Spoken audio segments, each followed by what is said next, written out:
Hey, hockey fans, T-Boss is 13-3 here with top shelf guests, Mason and Beckett Hendrickson. Both are former Minnetonka skippers. Mason is currently with Gustavus Adolphus College, and Mason is on his way to the play for the Gophers this fall. And this episode is sponsored by Riverside Bike and Skate, Raleigh's Coach Club, Northwoods Therapy Associates, Markin & Johnson, and Chippewa Valley Orthopedics and Sports Medicine, which has been committed to the health care of patients in western Wisconsin since 1954. The orthopedics and surgeons and athletic trainers serve many area schools. Mogi. Well, we want to thank Lou Nanny's Tavern 23 first in Edina, Minnesota for hosting us. And we were actually scheduled for 3 o'clock today with the guys, but we're on that 494 corridor, and traffic is hellacious out there. So they grounded out, and they're here. So welcome, guys. Thanks for joining us today. Yeah, thanks for having us, guys. Yeah, thanks for having us. You know, you guys grew up in a hockey-dominated family. Was there any question that you two would be strapping on the blades yourselves? I can start here, but yeah, I mean, since I've been a little kid, I can't even remember the first time I put them on, but I had to have been pretty small with my dad. And I think you just, growing up, you see your dad wearing a hockey jersey and you just want to, be like him and do that. So as a young kid, like both of us, we're all into it like really early. So it was fun experiences growing up and clashing, playing street hockey, all that, trying to drag my dad out to play, making Rennick play goalie or whatnot. But it was hockey all the time at our household. Yeah, I think, growing up, we're in a new house now, but our old house, we had a pond in the backyard, so I grew up playing a lot of memories out there, and we had a pretty cool knee hockey set up in the basement, so a lot of battles down there for sure. So. Any damage, any cuts? Right here, I got like 24 stitches on the pond. So Holy God. Yeah, this guy hit me from behind, so. Oh, cheap shot. Yeah. That did happen. Christmas it was, Eve. Christmas Eve. Oh, Merry Christmas. Yeah, exactly. My parents weren't too thrilled with me, but it was accidental. It was not on purpose. Yeah. You're in a hockey family. Yeah. Sticks flying, skates flying, stuff's going to happen, right? Yeah, exactly. Absolutely. So, Any dents in the drywall at home? Yeah. Oh, we had a really cool knee hockey room that had boards. My mom kind of decorated with the teams we all played on. So if you look on like YouTube, it's called Knee Hockey Madness. It's just straight like us hitting our younger brothers, or me hitting my younger brothers. Got like 200K views though, so that's pretty cool. Oh, yeah, that's blew up awesome. a little bit, but it was us just ragdolling each other playing knee hockey, and Yeah. we would come home from school and just do that all day. do you have some buddies ever come over and challenge you guys? Oh yeah, everybody wanted to play in that room. That was kind of the room. Neighborhood kids around the block. Always coming over. So. Yeah, so we had a lot of fun tournaments and games in that room. So that was really fun. Hockey. Exactly. Sounds cool. Yeah. Sounds cool, boys. Do you have a lot of fond memories of your grandfather, Larry? Yeah, I think when it first comes to mind, when I think of Papa Larry, I think of that old school mentality a little bit. A loyal guy, and I see a lot of it in my dad as well. There's a lot of personality traits, but you did not want to mess with Papa Larry. He was, an alpha kind of in that regard. Like, funny story, like Danny, I think, got hit from behind the game, and Papa Larry is trying to find the other dad. Trying to find the other dad. Find the guy who hit Danny from behind. So that just kind of maybe speaks to him. Just would protect his family, do anything for his family at all costs. And we were really lucky to have a lot of great years with Papa Larry. And every Christmas, I remember, you could attest to the gifts. We'd get stick handling balls and hockey sticks every year. So feeding into that hockey, but no, he's the best, and we truly do miss him. Yeah, definitely you guys miss him. So you had a dad who played the NHL, played at that University of Minnesota. Your uncle Danny played pro hockey as well, played at the U of M. So besides having those two, and your grandpa, for crying out loud, worked with the U and coached many teams in the area. So besides those guys who obviously influenced you guys in hockey, did you have any other mentors that you looked up to in the game? I think my other grandfather, Papa Bud, we call him. He's my mom's dad. He's he was a coach at the U of M for swim, and he's been a big part of our life. I don't think he's missed like more than 5 games of ours like a year. So he watches every game. takes tallies on every game. So he's awesome, and yeah, a lot of credit to him too. He's been a huge part of our life. So Nice. Yeah, to kind of touch on that, it's tough when your dad's coaching. It's pretty strict schedule he's got to be on, where he's missing, high school games or stuff like that. So to Papa Bud, I don't think he missed a high school game. He came to trips with us, and he was passionate about our careers, which was amazing to have. And forever thankful for that. So. Did he try to get you in swimming at all, guys? Actually, so his wife, Sharon, Grammy we call her, she had swimming lessons in the backyard. So we grew up doing that. So Cool. On the pond? yes, not in the Hockey pond, in the in winter, pool. swimming in the summer. yeah, pool. So it was. We were spending our summers swimming, going back home playing knee Yeah. hockey, street hockey. wasn't a big swimmer though, so not my category. Didn't take to, no. didn't take to the water too well? No. Okay. Kind of sink rather than swim. Was that the deal? Yeah, just not a big swimmer. Just don't really like swimming in the pools and stuff. Understandable. Okay, all right. All right. Well, as Mogi and I were looking at your backgrounds, you guys have got a younger brother, and it's the norm, or it seems to be the norm, that the youngest brother kind of follows the paths of the older brothers. In this case, should we have had him on the podcast too? Is he an up-and-comer? Yeah, for sure. I think. He's a quiet one, but he's the best, and he's in Dubuque right now for. He got drafted. Yeah, he did get get drafted by the Saints. Yeah. Yeah. So he's Cool. kind of following Beckett's Yeah. footsteps in that He's- regard, and he's having fun down there. So. Yeah, he's growing up. He's getting tall. He's almost 6 feet now. He's getting big. He doesn't even have his driver's license or anything yet, his permit. So Is he's he still 15 or 14? 15. So he's still 15. young, but yeah, he's working hard. He's had a pretty good year at Shattuck. So it's And gonna he's be fun already- to- he's already- gonna be fun to see how he keeps getting better. every Yeah. year. Wow. So he's already the USHL is already looking at him pretty seriously then if he's at Oh yeah, camp. yeah. Holy cow. Good for him.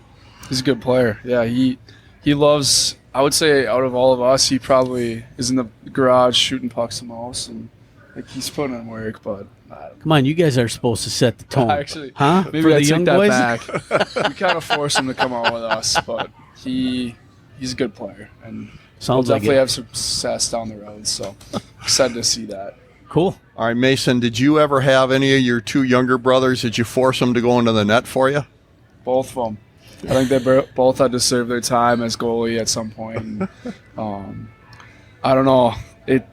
Just when you're playing with your older buddies that you'd bring over, someone had to be goalie. And Beckett loved rolling with his older boys playing street hockey, so he was kind of up. And then he kind of graduated, so he started playing with us. And then Rennick kind of was forced into the net. So It's kind of how You that never works. had to do that, though, being the oldest. I actually a few times, but it was rare, very rare. So not playing goalie a lot in street hockey. He wasn't very good at goalie, so Oh! we kept him out of the net. Oh, it's too easy to score? Is that We what want to you're win. saying? Mason's not playing goal. All right, Beckett. So when you're playing the floor hockey with your brother, or you're out on the pond, who's more physical, you or him? Growing up him, but I don't know about now. It's catching up to him, so Uh-oh. Love a corner trying to. Love a Tide's corner turning? battle right But now. Rennick, he's coming up. He's coming up too, so you got to watch out for him. He probably thinks he's the toughest, but he's not. Rennick's not. We'd both beat Rennick in a puck battle, but I Yeah. don't know. It'd be a close one right now. Time will tell. He's quite a bit younger than both you guys. Oh yeah. So give him a chance to fill out of that 6-foot-plus body, Yeah. and look out for that guy. Yeah. Who's got the silkiest mitts? I gotta go with him. Beckett. We actually play a lot of roller hockey these days, and it pisses me off when he slips it, through my triangle. It's not a fun feeling when your younger brother's doing that. So he's got some good mitts, but All right, you make him pay for it in the I've got him corner. a few times, so he gets more frustrated when I do it. So So how'd you develop the silky mitts? I don't know. Just practice a lot, I guess. Practice? yeah. But, yeah, just a lot of time on the roller rink with the guys. I think. Not even roller, just grinding each day, but going on the shooting ramp and stuff. But yeah, it just takes time and practice a lot. So Yep. yeah. Doesn't come easy, but Yeah, I once wouldn't say I have the silkiest mitts, but once you get those moves down, it's just muscle memory after a while, and just you don't even have to think about it, and it's picking just up a stick. It's just natural. So yeah, very cool. All right, so we've got an interesting question for you. Everybody at this table has been around hockey for a long time, and you know that when some guys open up that bag, it's just not pretty what's coming out of there. So, out of the Hendrickson brothers, who's got the stinkiest gear bag? Rennick for sure, the younger one. Definitely Rennick. He doesn't air out his gear usually. He doesn't even put on deodorant yet, so he's sweating. I can't He wait doesn't till he shower, hears he's this. just gross. Sometimes he'll get home and he'll just leave his gear in his bag, and I'm like, "What are you doing?" Oh man? my He goodness! does. We have stalls in the basement. Well, I need to air out my gear.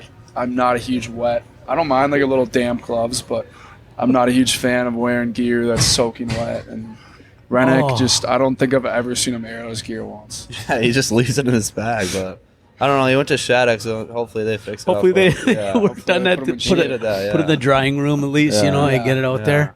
Oh my gosh! Didn't your mom and dad talk to him about that? They just kind of let him do whatever. I suppose. Whatever works. His well. teammates will take it out on him probably. Hey, I don't want to sit next to you if you're going to smell like that, for crying out loud. Mason, you had the honor in high school to win a state championship. Tell us what that's like in the great state of hockey, to be out on that big sheet and with that big crowd, surrounding you. What was the atmosphere? What was that like? It was really, really like special moment and something that I'll never forget. And especially with the group of guys that we had a really special group, and I could go down the list and name each and every guy. They were just as a big a part of the team, so we had such a fun, you enjoy going to the rink with those guys, and they're the guys that you lace your skates up with since you're, in mites or, youth hockey. So you grow up together, and to be able to, in high school, get to that stage and, make a run at it, and we ended up winning it. So it was even more, the cherry on the top with that. But we just had so much fun with it. The whole year we had some, ups and downs. We had in the section final game, we were about to lose with 3 seconds left. A buddy, Teddy Lagerback tied it up. So we're that close to, not even going to the state tournament. And then Josh Ludke won in overtime. So it's pretty cool to have, a game like that and then triumph at the end of it. And, from top to bottom, it was such a special group. And it's so fun to still see all the boys around town. And, it's just, there's a special bond that we all have with each other. Yeah. So. Yeah, it's sacred bond. So that's like a lot of guy in high school. That's your Stanley Cup. For sure. A lot of guys don't go on and play, further after high school, and wow, and that's an iconic tournament, as everybody in Minnesota knows.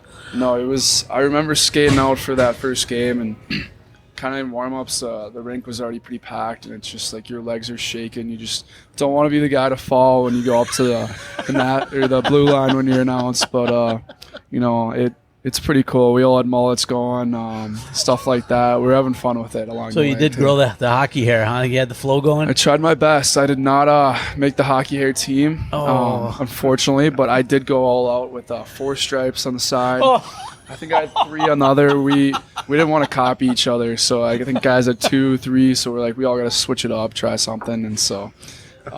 That's pretty cool. I remember, that is good. We all got out of school, I think...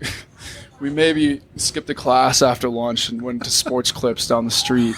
And Sports Clips, they did a decent job. They took care of you. Yeah. Nice. So, Beckett, do I understand that if you had been a senior at Minnetonka High School in 2023, you would have been a member of that team as well? Yeah, I would have been a senior this year, so I'd have been a junior. But okay. Yeah, but so it was fun to watch those guys win. But, I mean, you had a great opportunity. You played with the national development team, so obviously that's not a backseat to anybody. But sure, did you miss playing with your buddies? Of course, those are the guys you grew up with. But I played my freshman year, and it was COVID year, so there was no fans. But that year was one of my favorite years I've ever played. It was so fun. We had like 12 seniors, 13 seniors I think it was, and we went to the section finals, lost to Eden Prairie, who ended up winning. They had a really good team that year, and no, I wouldn't trade it for a minute, though. I think, the way I went, I'm just happy with it. And, I had my chance to get to the state tournament, didn't make it. But, yeah, it sucks. But learn from it and move on, and that's what I did. So, And did get to celebrate with your buddies and share with them at least. Oh yeah, in the summer, you talk to them about it. Like, I have some really close buddies on that team, so and then they're watching my games too as much as I'm watching them. So talk to her about our seasons and stuff together. So yeah, it's been fun to watch those guys play high school throughout the years. Absolutely. So, yeah. Mason, after high school, you continued your career in kind of a different fashion, a different type of junior league. Tell our listeners the trajectory you took after high school. Yeah, so it was definitely, I wouldn't say a pretty route in the terms of juniors. I think at times I felt like a suitcase, kind of, all over the map, having to pack up, move around. But my first year I spent up in Alberta in the Alberta Junior Hockey League in Lloydminster, and that was a really cool experience, get a taste of Canada. And those fans were about as passionate as can be. It's kind of like they go, eat, sleep, go to church, watch hockey. That's kind of their ritual there. And the winters are cold, but it was fun. We had a really fun group that year. We didn't do as well as we'd liked, but I think our rookie group was really fun and close, and I still talk to a few of the boys. And they live up in Calgary and Edmonton, so I got a couple buddies that are really into the Stanley Cup final with the Oilers right now, and Sure. they're just diehards. So I love their passion for the game. And then the next year I came here, actually back to Richfield, and played the Null with the Magicians, and that was I think one of my favorite times in juniors. I think just being able to live at home with COVID going on, it was kind of a crazy year. I could drive down the street to watch his games as well. So I think being home was just really a blessing to play junior hockey, and not many kids get to do that. And so that was fun. We made a really far run actually to the Robertson Cup. We lost in the semis. We got to that Final Four, but lost to Aberdeen. They had a really good team that year, but our team was just, you want to play for each guy in the room, and that was really fun. And we beat Fairbanks up in their home barn.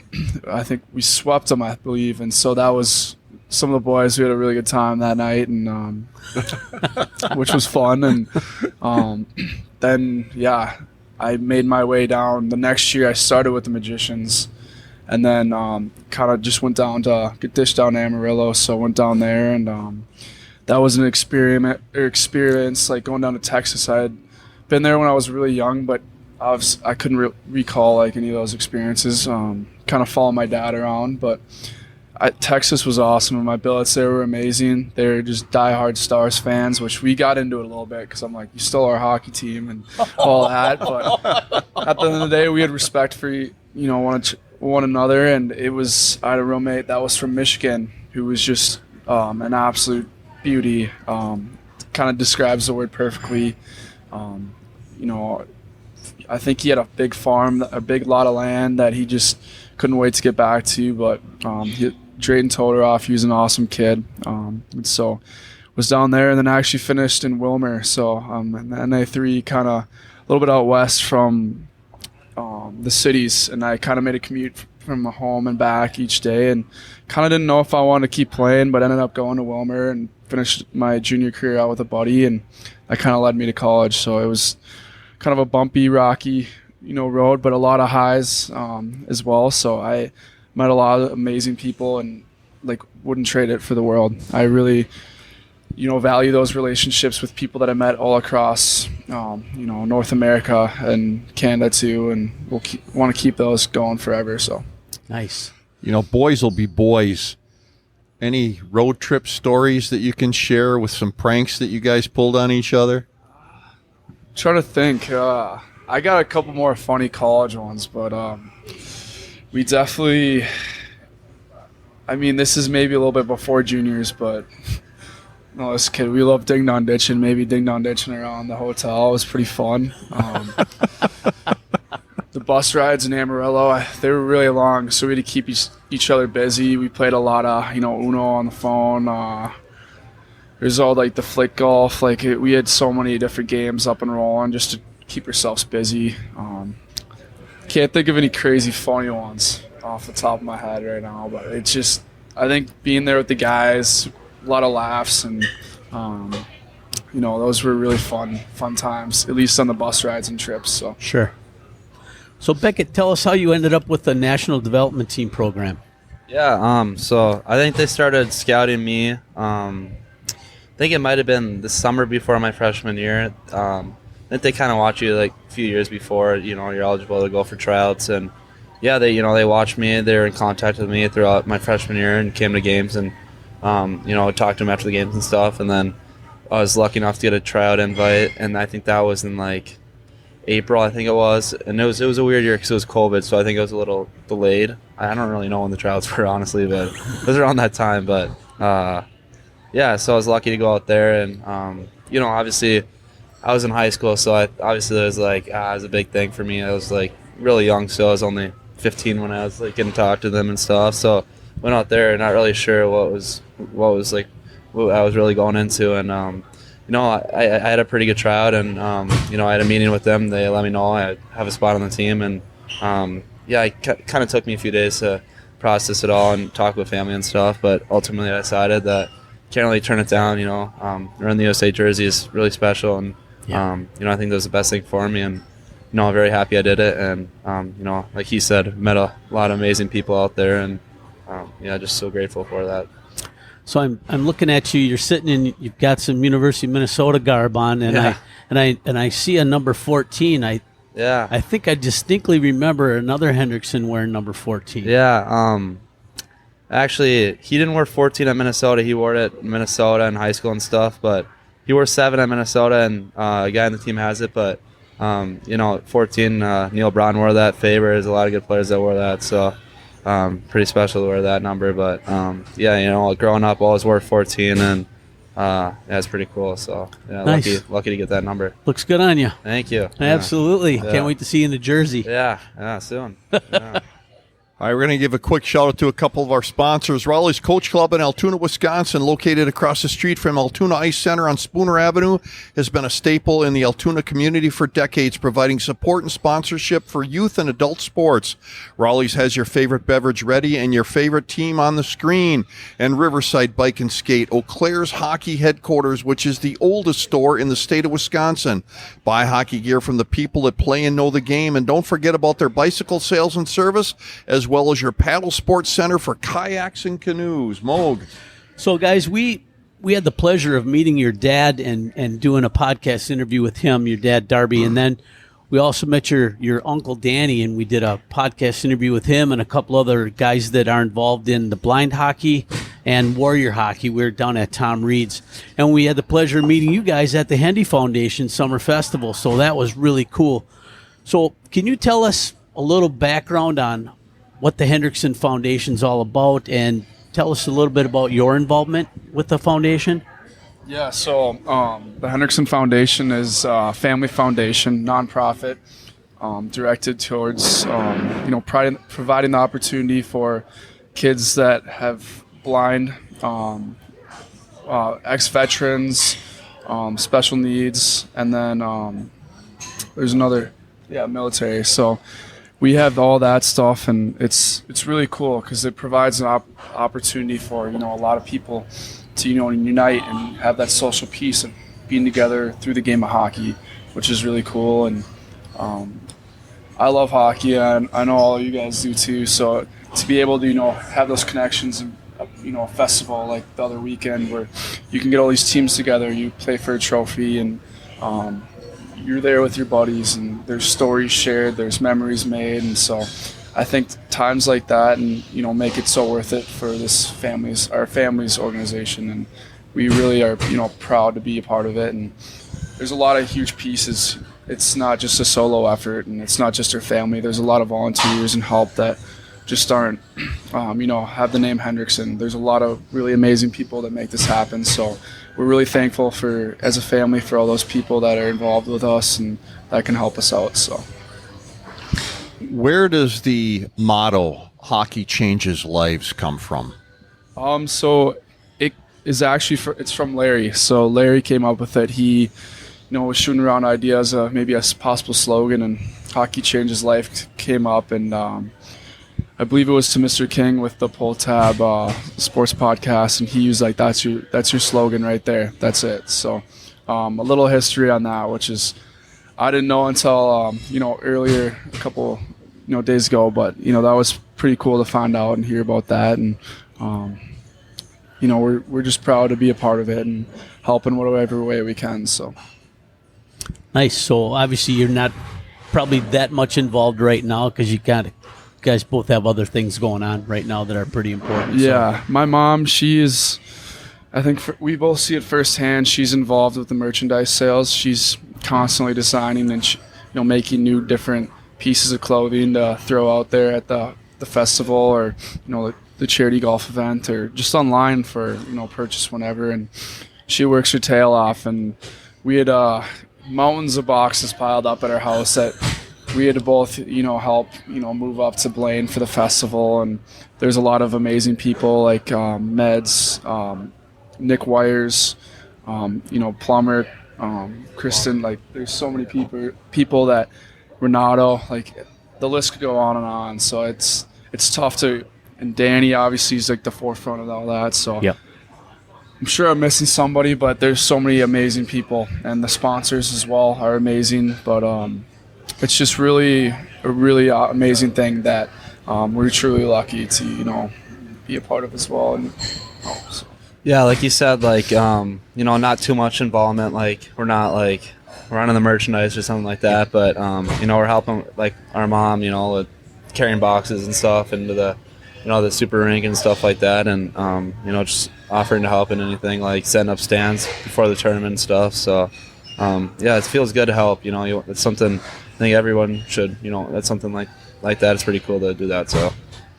Well, JC and I were up there 2 times. We were up there last year and then this year, and it feels good for us because we get an opportunity to actually interact with some of those athletes. And, without the different programs, the 5 different programs, disciplines that you guys host, I mean, those kids, they don't have a chance to play hockey. But here they do, and it's amazing. So we're up in the where you get all the swag, right? So yeah. I found a really nice black quarter zip with the old Hendrickson Foundation logo on there, hockey changes lives, and I think it was from Unreal. Really a nice pullover, and JC picked up some nice swag too, so we're going to be representing you guys. Thank you guys. Thank you. Absolutely. Appreciate that. Oh, there's some really good looking merchandise, and my mom was spending hours pressing it with the Unreal brand, and there's some amazing sponsors that help out, to supply and collab with the Hendy Foundation, and a lot of the stuff is really, really sharp and good looking, and so it's been cool. I know my mom is proud of what she's done, and I love repping, an Unreal shirt or whatever it is that has the Hendy Foundation on it, and I think it is even cooler when you see someone else repping it around town. So I bet. I think that's a piece that's really, really cool about the, Yeah. Well, you guys should be proud of what your family has brought to the lives of so many, and we appreciate what you guys and what your family has done. Let's switch back to you guys playing a little bit of hockey here, and Beckett, you went from the national team. You also played some junior hockey for a period of time, right? Yeah. So both of you have been in juniors. Do you like the half shield or the cage better? Gotta go with the half shield. Yeah, visor, half shield for sure. No hesitation, JC. No, I just got our college helmet. It's in a cage, and it's just like it's so hard to see. But obviously, it's a little more risky playing with the half shield, but it's so much better. I think just like not having the full cage on your face is so nice. But you got to do it for college. So do you get a choice between a plastic bubble and a cage? Yeah, or you can do that. But you can do that. Yeah, it's not too many guys with the bubbles, I think. It's a lot of cages. Yeah, we have a few at our team, but I'm personally a cage guy, and I would say the vast majority of college players for sure. Yeah. There's a lot of guys who do use the bubble and like it, but I mean, for us heavy sweaters, like there's sweat dripping down it, and kind of feels like you're suffocating sometimes. I've tried it out. It's definitely maybe a cooler, stylish look, but I wore one practice and it fogged up so much I couldn't even see. So, and that's not good when you're out there, right? Not at all.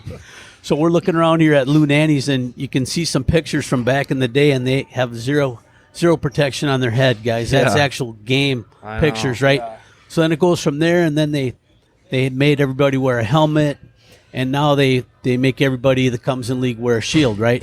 Well, JC texted today. He wanted to find out how many guys are still in the league that don't have to wear a shield. And what did you find? 5 guys. 5. So pretty soon, another couple years, that'll be out, and everybody will be wearing a half shield, which crazy. I think it's great. I mean, you lose an eye. Is it worth it? I can't imagine it is, but that was tough. It was a tough sell in the NHL to even get them to have to wear helmets at all. It's crazy. It's crazy to think about that and wear helmets, and like even the goalies, like their masks. Like, Right. Yeah. Could you imagine going out there playing a game without a helmet on? Really? No. Always back in the day. That takes some balls to stand up in front of those Yeah. slap right, shots, it and you just no mask, bare face. But So with the half shield is the majority here. You guys still got all your chiclets? I do, yes. Yeah. Knocking on wood. I haven't seriously. lost any, but Any high sticks? Any scarring around the lip area at all? I got like 4 stitches here this year right by the lip, but luckily no teeth got knocked out on that. But Right. I chipped a tooth one time. That's kind of about it in the Yeah. face. Couple, you take some eye sticks for sure, and Yeah. juniors, and they're little like turning into like canker sores that burn, but when you're eating food, but it happens. It's part of the game. So. yeah. Nothing as bad as the 24 stitches on Christmas Eve. Huh? Exactly. Seriously. That beats it all. So, yeah. Luckily, I was young, so I don't even remember it too much. There but, you go. Yeah. So Mason, when you're finishing your junior career, did you start pursuing colleges, and how did you end up at Gustavus? Yeah, so I think when my juniors were kind of winding down, even throughout the process of juniors, you definitely have communication with some teams, and it was a lot of MIAC, a couple of teams in the MIAC interest, so it's kind of, figuring out what piece works there, and I toured a couple schools, and then the day in my playoff run in Romer, I was like, I'm not making a decision until the season's over. I want to be focused on the run that we had going with our team, and continue and finish that before I make any decision. And I think it's tough sometimes when teams, they want to get their guys together and finalize their rosters for the recruiting classes. So I just really wanted to really focus on the time at hand and be in the moment with those guys before the next chapter. And in a playoff game after, like I was saying, you have communication. And I talked to Rory Dinan and Brett Peterson, who are both not at Gustavus anymore, but were the ones who gave me the chance and wanted me to come down and be a Gustie. So I went down to campus, and right away you could tell it was amazing. It just felt like somewhere I wanted to be. It felt special. I just had that feeling that this is where I wanted to be. And actually, I think I had done a couple of visits before, but this was my first one after my season had concluded, and I went down with my mom and dad, and I liked the place so much, and the boys that I knew there, I really respected and had played with before, so I was familiar in that regard with a few of the guys, and so it was a pretty easy decision for me. The schooling obviously is a big piece too, and they have a really good academic program there, so right away, I believe on that visit, we had met with Brett, the coach at the time, and we were talking as like a family, and I'm like, my dad's like, what do you think? And I'm like, I want to be here. I want to be a Gustie. So we went back in and talked to him a little bit more, and I was like, hey, like, if you're still like, as you were talking like before, like if you'd want to make that commitment choice, like I'd love to do that on my end right now. So it worked out that night. I drove home, and it was a fun night with the family. We went out to eat to celebrate after, and it was we were driving around town checking out where was to be my now is kind of winter home at school, but future home. And so that was a really fun moment with the family, and kind of like throughout that junior career, I know every kid wants to play Division I, and Division III hockey is really, really good, and it's been really fun league to play in. I enjoy it. I have buddies across. I think at least a buddy on every team, so it's kind of just worked out perfectly for me there. And I think the next step for us is go win that MIAC. So we're taking steps, but we just got a brand new coach, Tyler Walsh, and there's a lot of fun, positive mojo, around the room right now. And I think the boys are all really excited for the future. So I think I'm kind of already antsy to get into next year and get going. Yeah, But, you got a little burn in his bonnet there, I'm getting ready for it, and the summer's big prep, but I'm excited for that. Nice. Awesome. So, Becca, when did colleges start talking to you? I think there's this rule where you can't start talking to them until I think it's till like January 1st of your sophomore year. So I was a 17, there's the 17th year, 18th year at NTDP, Yep. and I was 17s, and it was like January 1st. Got some teams were reaching out, and that's when started talking to the Gophers then, and carried on with them, and then I think deep down you always kind of knew you wanted to be a Gopher, and it worked out well. So yeah, very very thankful. You got to hear his story the night he decided. It's pretty good. So and then they can't offer you until August 1st.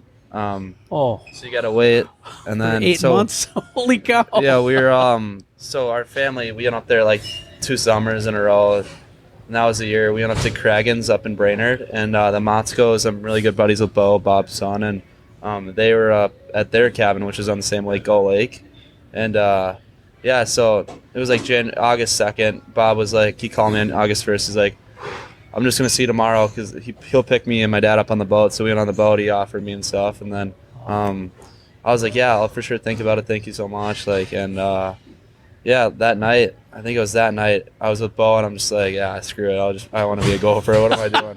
So and it was at like 1 o'clock at night. Like we were just at a bonfire, and I'm just like, yeah, it's time. So yeah, but we thought the rest of us thought something was up. Like maybe someone had got hurt or something had happened, and because he was meeting with my parents kind of like privately, and we were like, what's going on? And then when I heard the news, it just kind of like brought a tear to my eye. So it was pretty fun to have that moment where a family was all together. And I thought that was pretty nice for me to have. My whole dad's side of the family. I think there's, how many is there? 24 kids, or no, 24 people. But there's a lot of us, and I think we were going home the next day, but we had a big celebration the next day. Like it was an amazing feeling. So yeah. That is quite an accomplishment. Congratulations Thank on you. that. Yeah. Did you even consider any other schools? I did. Yeah, there's a lot of other schools out there, and very thankful for them too. And went on some visits and stuff. So, but ultimately Minnesota. So we talked a little bit with Mason before you got here, and he had mentioned something about you're working out with the Gophers right now, but they also have you in school. Yeah. So how fun is that? How's that going for you? Great. Got to get back in the classroom, but there's it's like a student athlete class. I don't know. He's a straight We had A one student. class yesterday. I don't know. It was fine, but it was like all the football guys. It was all the athletes in there. It's just like an athlete class, but I mean, we already had like a 600 word essay that night, so it's right back into it. But we moved in.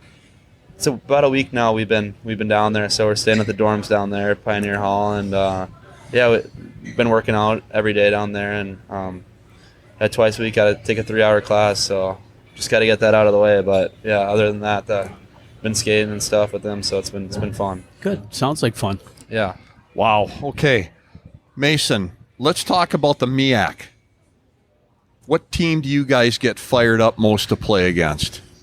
any team in the MIAC, to be honest, there's points in the line every night, especially towards the end of the year when those points really add up and matter. Like, those are just such big games, and each night matters. We missed the playoffs by a point this year, so it was really tough to you're that close and you want to be a part of that action. You're taking the step after in the right direction.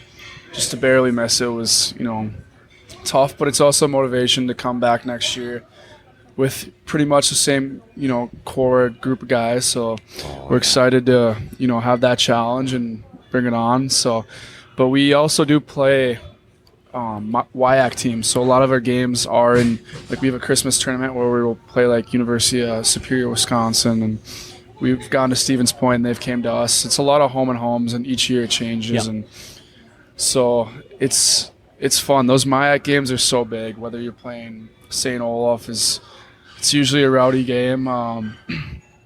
They got some good fans that are not afraid to heckle you. So that's one you definitely want to win. And just thinking about all, like Augsburg, Bethel, St. Mary's, Cordia, or Moorhead, Hamlin. You could just go down the line. I have a buddy, like I kind of said, at least a buddy that I know on each team. So when you go see him, it's fun to play him, but you want to be the one that wins that night, to have that extra. Oh, absolutely. The bragging rights, maybe, or more say it. So when you come see each other in the summer and or hang out, you can give them a little crap, but it's definitely. Thank you. It's definitely fun. It's a fun league to play in, and that's why I love it too, because it's close to home. My parents, like I've got that.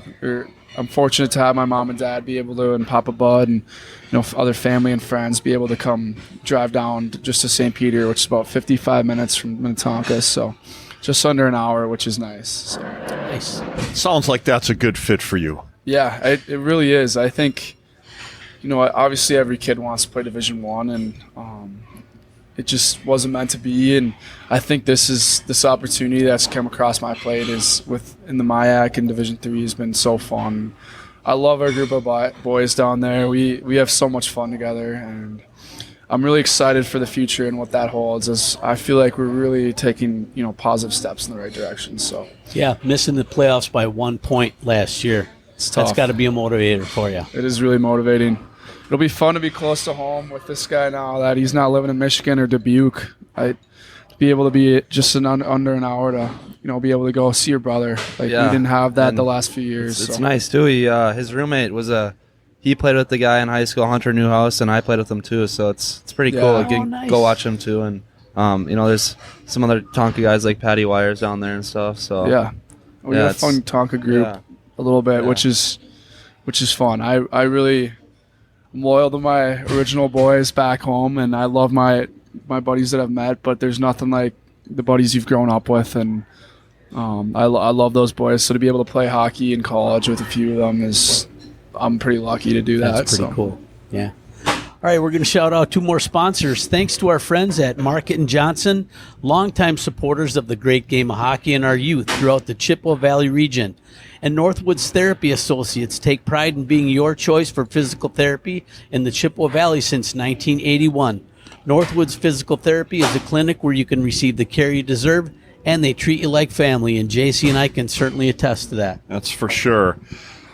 So let's look at Beckett for a second. You're going into your freshman year with the Gophers. What is your personal goal for this coming year? Yeah, I think I don't really have too many. I just think going in there, just take it all in. And I think just big thing for me, just take it day by day. And obviously, I think big goal, you want to win a national championship. And I think we have the team to do it. So, I think, like I was saying, just go in there every day, start already in the summer. And, I just think, just take everything I can, soak it in, be a sponge. So, yeah. Tell us about your experience. You've been drafted into the NHL by the Boston Bruins, and no offense to the Minnesota Wild, but I'm a real old guy, so I'm an original 6 guy. Yeah. And so the Boston Bruins were my favorite team growing up with Bobby Orr and Phil Esposito. Yeah. So I'm excited for you. What was that experience like? Yeah, obviously it was a world when you got so much going on. You had the combine, the draft, and I just think it was so special for me because I got to play at the program. And I think at the draft there was, I don't even know how many guys were drafted, like 13, 14. We got a guy going top 10 this year. Like, it's pretty special.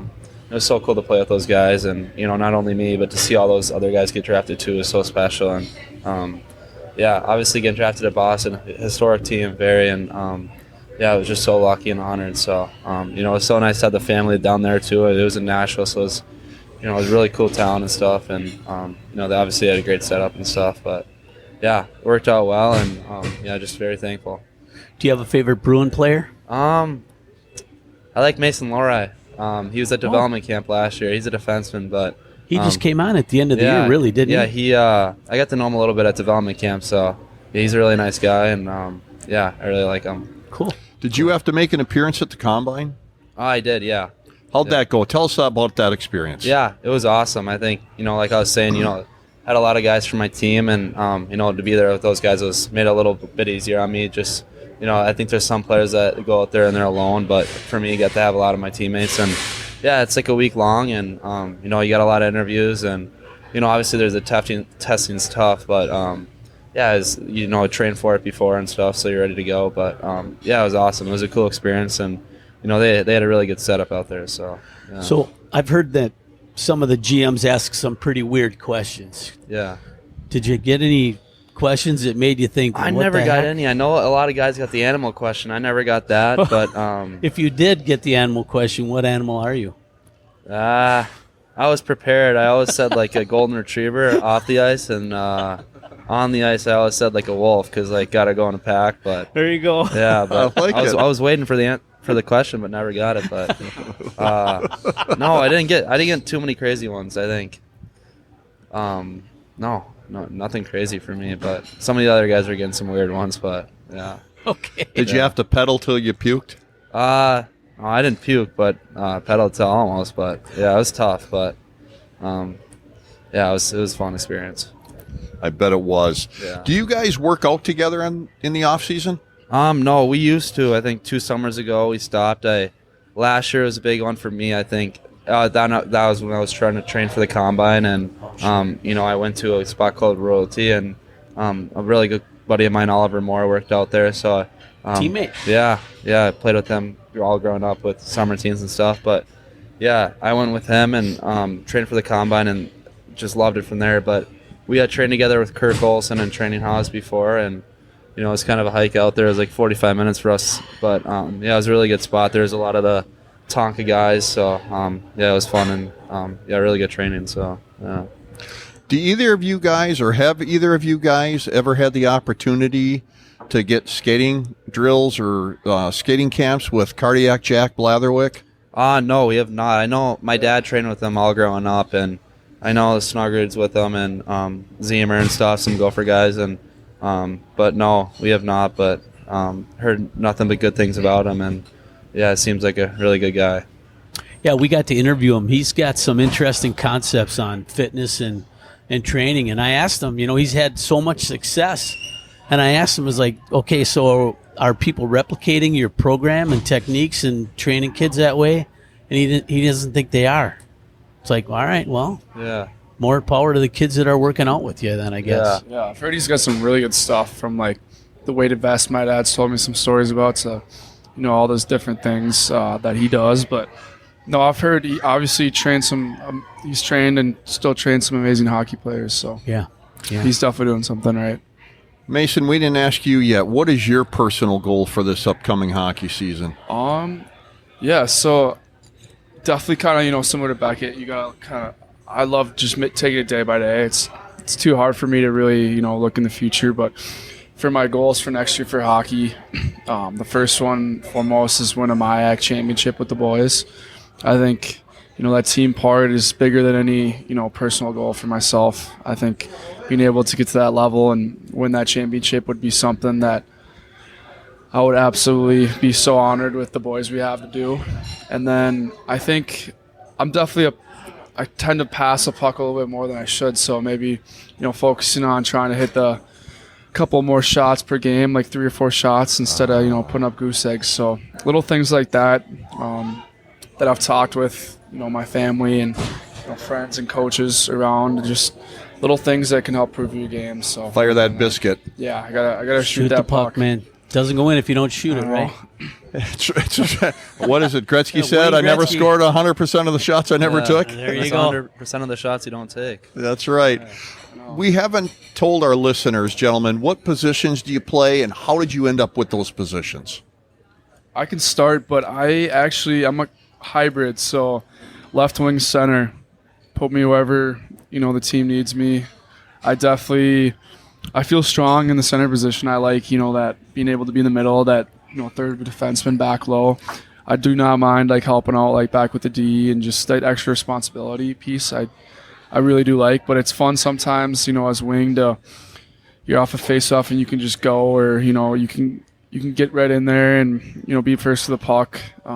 So I don't mind either. So I've played a little bit of right wing, so a little bit too. So it really is best, whatever works best for the team when you're putting pieces together. Obviously some people are, dead on centers. They win face-offs. We have a kid in our team who I don't think he definitely lost a draw last year, but it was probably count on a few hands. Not many did he lose. So Wow. Guys like that, they're meant to be centers at the end of the day. But Yeah, I'm good with whatever. Definitely a rover. Wherever needed, I'll play. So You're Nice. a coach's dream. Yeah, that's a great answer. Yeah, big time. yeah, no, I'm not even trying to like just be that, but I've been thrown in every position. So there's been games where I come to the rink and I'm in the lineup, but I'm on my right wing, and I'm like, I've had right wing in like 2 years. So what do I do right now? So I missed a couple of passes on my backhand, but it's it's part of that, and so I've just had that experience of playing so much different positions over the years that I kind of at this point I'm like wherever, I don't really care. So Yeah, we're both lefties, so I actually played center all through high school and youth hockey, but when I moved to juniors, I moved to left wing, and then I got traded into Dubuque at the end of the year, and I played right the whole time. So I didn't ever really play right before, so yeah, I really liked it coming out on your off wing. It's kind of nice, like. Yeah, in the offensive zone, it's great. How Yeah, about the defensive zone? Yeah. The breakup pass, is that tough catching on your backhand? Yeah, but I just think it's all right. You get used to it, and it's not too tough. So yeah. Should be able to do it by now anyway. Yeah, Right? yeah. yeah, we That's work why with we our have two dad a sides lot. on our stick. Use them both. Yeah. We work with our dad a lot, and just like simple breakout passes when we get on the ice, and if it's working on bad passes a lot, where maybe it's at your feet or wherever, because if you're able to use your foot to kick it up, or if it's kind of behind you a little bit, or if it's ahead of you, just like little things to like wraps are really hard on the wall sometimes too. Yeah. So like working on that stuff. Like breakouts are huge in hockey and really underrated piece that I think is overlooked a lot. Like you're talking about like at the end of the day when people are going bar down or pretty stuff like that, but you're not in the offensive zone if you don't have a clean breakout or you're getting out of the zone correctly. So Yeah, if you don't get out of the zone. So we're talking to Dylan Sandberg yesterday, and he's a big defenseman for the Winnipeg Jets. And, we talked about that importance of that first pass out for a defenseman. You got to get it tape to that forward, be it the center coming up the slot or the wings on the boards. You don't make that pass, you don't get out of the zone, you don't score goals that way. it's a simple game at the end of the day, but if you're not ready for a pass or you can't handle that, or there's a bad pass you get, or whatever it is, like that little turnover could end up in your net. So you really want to minimize your mistakes and be as crisp and clean as possible, especially in the defensive zone where the risk is extremely high. You don't want that thing in the back of your net. So Beckett, what was the primary skill set that coaches and scouts were looking at that you possess? I think the big thing for me was a playmaker. I think I'm a guy around the net, good puck protection and stuff, but overall I just think playmaking can make passes in hard areas and stuff, and defensively I'm good and stuff, but ultimately I think around the net, offensively, playmaking abilities, vision and stuff, so got thinking I'm a smart player and stuff, so yeah. Can you attribute some of that ability to your older brother who passed that down to you? Yeah, I think, like I was saying earlier, all the time on the roller rink and knee hockey, wouldn't be here without him. So, and credit to my little brother too, and these guys got me here. So, yeah. God, that's so nice that you give those kudos out. It's like you can't do it alone. Yeah. And you guys both had a tremendous opportunity to grow up with a father who was obviously a tremendously skilled hockey player, and your uncle tremendously skilled hockey player, and you had that, and they probably gave you a lot of inside information that, let's say, a normal kid wouldn't get because they didn't have that. Yeah. So let's say a young kid who wants to start playing hockey and he wants to make it to the levels that you guys have made it to, but he doesn't have a dad that's a professional, or he doesn't have an uncle who played professionally. What kind of advice would you give him? What would you tell him? Yeah, I think, just getting into hockey at a young age like that, I think, going to the rink and, just trying to make as many friends as you can, and, just trying to hang out with those guys away from the rink too. Like, obviously work hard, dedicated really at the rink, but, getting away from the rink with those guys and what would we do? Like play roller or whatever, street hockey. I think those are the little things that I think really matter. And, I think the competitiveness is what'll create you as a player. And, I think that could be something for those kids that don't really have brothers or whatever, and that could be big for them. So, yeah. Mace? yeah, I think Beckett, you touched on a lot of pieces. I think at the end of the day, like just loving the game and playing it whenever you have a second. I think for us at least, whenever we're done with school or our priorities that we had to get done in life, it was let's go play hockey. And those little touches, whether you're playing roller hockey or on the rink or at practice, like those little ones are so big and they all add up to make you the player you are. And so if you're just kind of like a hockey nerd, like you're watching the game, like I love watching NHL. Like I'll throw on NHL over shows a lot of the night, and I know like my girlfriend at school gets kind of pissed sometimes because I'm just throwing on hockey, but it's Especially just, during the spring and the playoffs. yeah, like I just every night. I love it, and hockey's such a big part of my life and our life as a family. So for a young kid, like just surround yourself with just hockey, whether it be if get to those practices, you're going to play in those games, but it's that extra stuff where if you find time to maybe go shoot at your high school if there's a shooting rink, or stick handle in your basement or garage, like little things like that. Like if you can just add that into your routine and keep that consistency doing that, I think it's only going to help you. So Great advice. Mason, Beckett, whether on the ice or off, you guys are going places. You two are great young men, and Mogi and I wish you the absolute best. It's been a pleasure talking to both of you. Yeah, thank you so much for having us. Yeah, we really appreciate you guys taking your time to have us. Yeah. Ladies and gentlemen, please don't forget to leave us a comment on your favorite social media podcast or social media platform. We are your favorite podcast. We hope we are. We are. It helps Mogi and I stay in the game. Mog? Hey, and again, a huge thank you to our special guests, Mason and Beckett Hendrickson, as well as you folks, our faithful listeners.